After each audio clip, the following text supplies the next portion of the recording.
Kanina video na ako ipakita sa inyo karon kay kaning usa ka buko station na ginapilahan o ginahapitan jud sa mga riders o mga drivers. Ang makita ninyo karon kay dili lang isa kundi 5 katangki or more pa jud na buko juice ang ilang mahalin.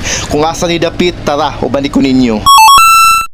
What's up mga koys? Moodi ay ni ang G-Bros Buko Station na makita diri sa Binuligan, Kidapawan City. Actually, gikan di ay ko sa Cool Waves Resort kay nag-vlog ko ug makita la jud sa unahan ang Buko Juice Station. Kay init lagi ang panahon ug lami kayo mainom og something na bugnaw, perfect kaayo kay nakita nako ang G-Bros Buko Station. Ang pinaka-best di ari kay makita nato ang mga shredded buko sa Buko Juice mao nang lami jud kaayo ang lasa. Perfect kaayo ang Buko Juice na parisan og kanin kay nabaligya pud sila di ari. Tilawan nato ang ilang puto balanghoy, kasaba cake, siopaw, tikoy special ug daghan pa. Ang akong gipalit kaning kasaba cake na giparisan ako og buko juice, perfect combination hastang lamia. Ginadayo o ginapilahan jud ang J-Bros Buko Station mao nang kung makaagi mo diari, hapiti og tilawi jud ninyo ang ilang gina-serve na special buko juice. Makita ra jud no along the National Highway og distance lang jud gamay sa Cool Waves Resort, Kidapawan City.